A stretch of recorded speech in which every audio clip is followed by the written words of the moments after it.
Listen, let's talk about another sad story in the AFC. Let's talk about the state of the AFC North. What happened? Like, what happened where we're looking at a perspective that clearly the Browns are just perpetually bad. The Bengals, 3 or 4 years ago now, I think we at this point they were in the Super Bowl conversation. They're no longer there. They still going right, but luckily. And then they are, now they got Joe Burrow making controversial retirement, right? Controversial statements at the podium. That's a mess. The Ravens, we just can't seem to figure them out, and I don't think they can figure themselves out, which is the biggest problem. And then you have the Steelers with an aging and old quarterback in Aaron Rodgers, and we don't know what they are either. So let's start with Coach Mike Dove. What do you feel like the state of the AFC North is at this point, and do we feel like it's going to get any better anytime soon? It's really embarrassing for a few different reasons. First of all, and let me just start out by saying this. I gotta get this off. I've never been a caper for for Shador or for anybody else or that whole situation. Just talking about the Shador situation, I wasn't one of those people that he could do no wrong and all this stuff like that. I understand he had to go out and prove it. I've never seen an organization be so hell-bent on somebody's failure as I've seen with Cleveland.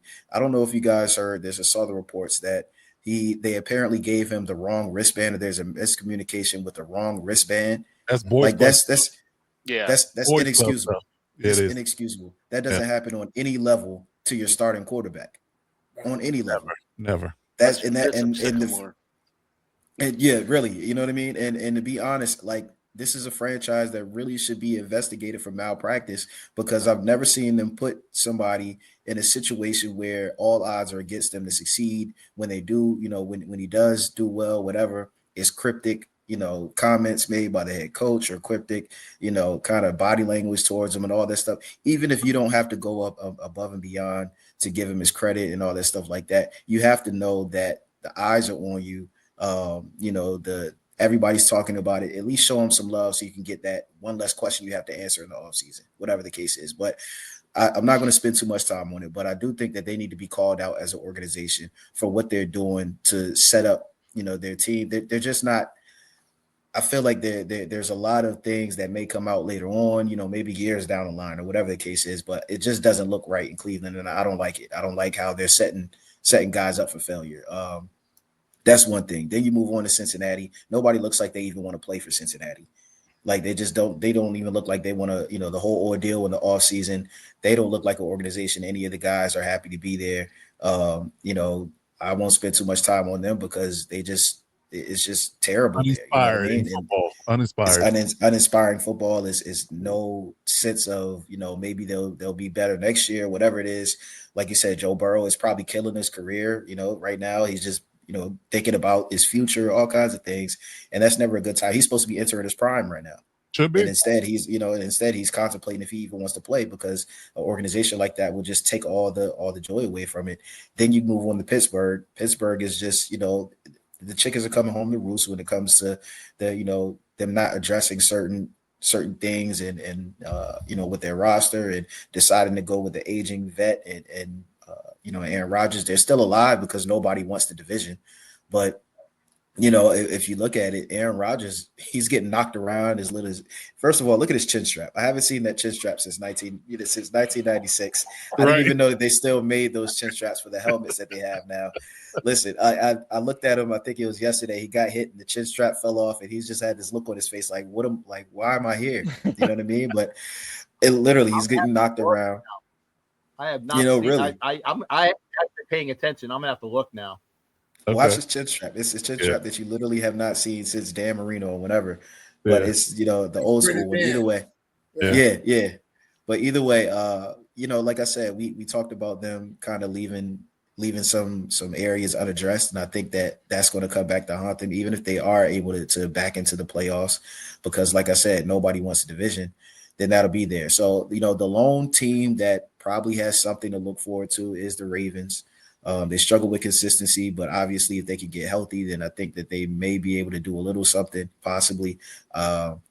So that's the lone team that just by default is not a total, embarrassment to the league. But everybody else, it's sad to see. It's bad football. It's uninspiring football.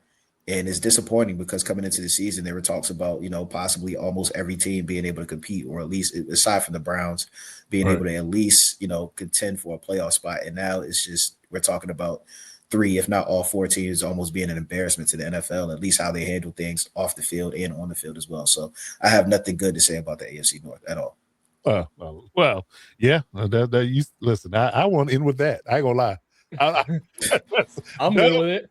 Doug broke it down completely and concisely. I'm not sure I can top that. The only thing I'm going to add to that is the only fun thing about the AFC North right now is to see if Myles Garrett's going to break the single sack record for a season. That is the only good thing. 3-11 team.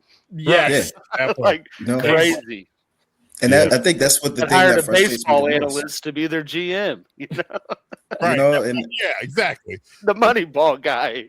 What's we I'm doing? telling you, it's crazy. And that's the frustrating thing, is that there's so much talent in the AFC North. You have arguably the best receiver in the AFC North, arguably the best defensive player in the league in the AFC North. Both are wasting their careers away in their respective, towns. You have a 2-time MVP. Best quarterbacks. Right. The best quarterbacks. Yeah. The winningest, the team with the most Super Bowls in history and all that, just all kinds of things. And it's just throwing it away because I don't know. It's frustrating because and when I talk about Cleveland, we're talking about the integrity of the game now. You know what I mean? And just you got people that really invested, not even just the players, but the fans that have poured their hearts out into this team. And to see a front office and coaching staff and whatever else is going there play these little political games or whatever games because they don't like a certain player, or just not put a player up for success. It really, kind of bothers me, because now you're talking about the integrity of the game and, just play football. Just play football. If they just worried about football, I think a lot of these teams would be in a lot better place. But, that's it for my soapbox on the AFC North. Yeah. Listen, it was a great one. It was a great one. Not much you can add. Yeah, right. Listen, we just let you just ISO'd on you. Just got the Steelers puncturing their own players' lungs too. That's Mike just waved us off. He's like, "Hey, I got this, y'all."